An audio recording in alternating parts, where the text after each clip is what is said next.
expliquer que nous allons utiliser les plantes que nous avons ramassées aujourd'hui pour faire donc une teinture mère de plantes fraîches avec du pissenlit. Voilà.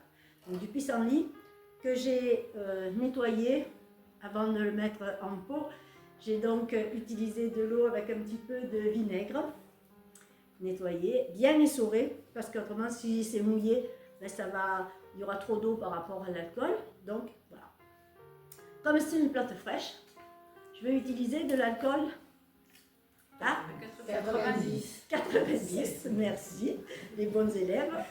L'alcool à 90 parce que pour une plante fraîche qui contient de l'eau déjà, parce qu'elle est fraîche, il faut mettre de l'alcool à 90. Si je n'ai pas d'alcool à 90, parce que vous savez le problème, il n'y en a pas en France, on n'a pas le droit d'en acheter, donc il faut aller ou en Italie ou en Espagne. Si je n'ai pas d'alcool à 90, qu'est-ce que je vais pouvoir faire? On fait sécher le pissenlit ou n'importe quelle autre plante.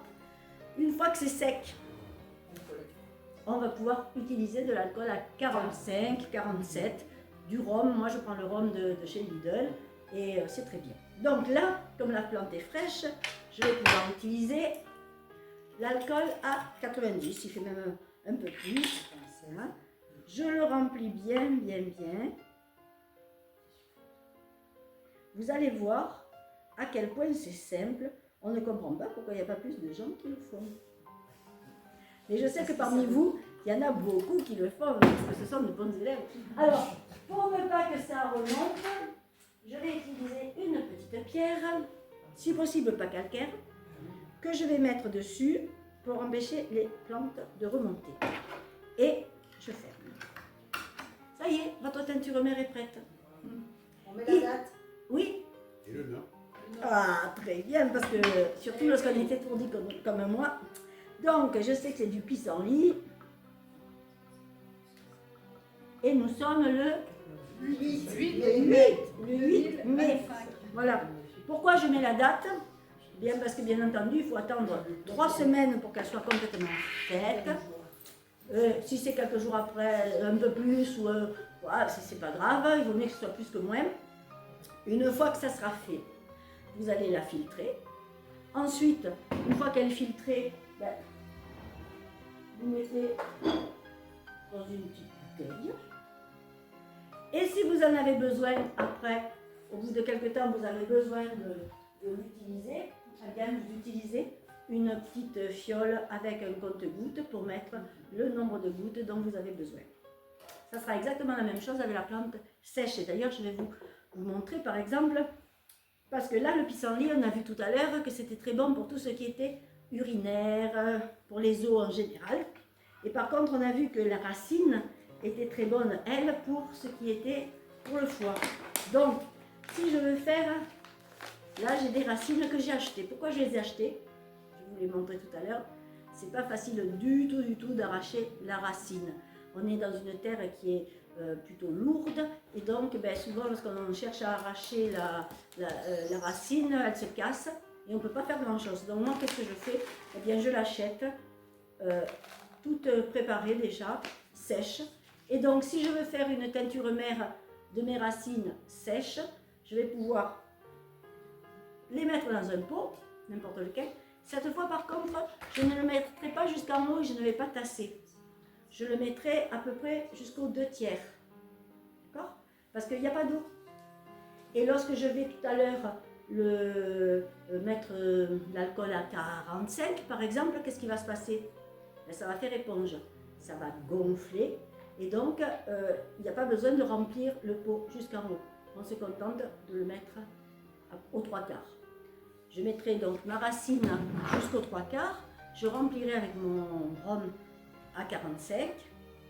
Et donc, une fois que j'aurai mis ça, je le laisse pareil 3 semaines pour pouvoir le laisser infuser complètement. Et ensuite, eh bien, pareil, petite bouteille pour le laisser tranquille pendant des années. On peut le laisser, ça ne s'abîme pas. Et vous en mettrez quelques gouttes. Alors là, si vous voulez plus de détails, vous allez sur mon blog. Vous aurez tous les détails aussi bien sur la plante que sur comment fabriquer des teintures mères pour ceux qui ont peur d'oublier, vous pouvez aller voir ça directement sur mon blog. Donc ça, c'était pour notre cueillette d'aujourd'hui. Et là, je vais vous expliquer autre chose. C'est qu'on peut faire très très facilement, oui.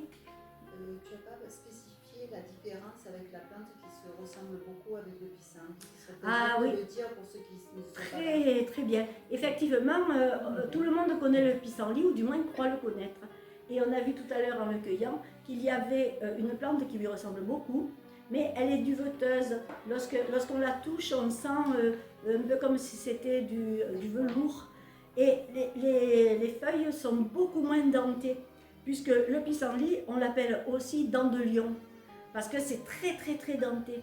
Vous verrez sur mon blog, vous avez les photos où on le voit très bien, on voit très bien la feuille de pissenlit, et elle est lisse. Lorsqu'on la touche, on ne sent pas les petits poils comme l'autre. L'autre, lorsqu'elle se dessèche, elle colle carrément aux chaussures, aux pantalons. Et donc, elle est d'ailleurs très désagréable pour les chiens, les chats, c'est une horreur. Ils arrivent avec, ils sont entortillés là-dedans. Elles ont toutes les deux des fleurs jaunes. Donc, il faut quand même faire attention. Le pissenlit, en fait, il n'a que sur l'arête les petits poils. Oui, le pissenlit en a juste, mais la feuille elle-même est douce, tendre. Et donc, voilà, c'est comme ça qu'on le reconnaît. L'autre, elle n'est pas dangereuse, c'est pas ça, vous n'allez pas mourir avec. Mais bon, vous n'aurez pas les qualités que l'on retrouve dans le pissenlit et qui sont quand même très importantes. Il vaut mieux le ramasser avant la floraison? Non, tu peux le ramasser quand tu veux. Pour faire ça, si tu vas en faire de la salade, tu vas ramasser les jeunes feuilles, justement le centre ou les feuilles ou les fleurs qui sont excellentes.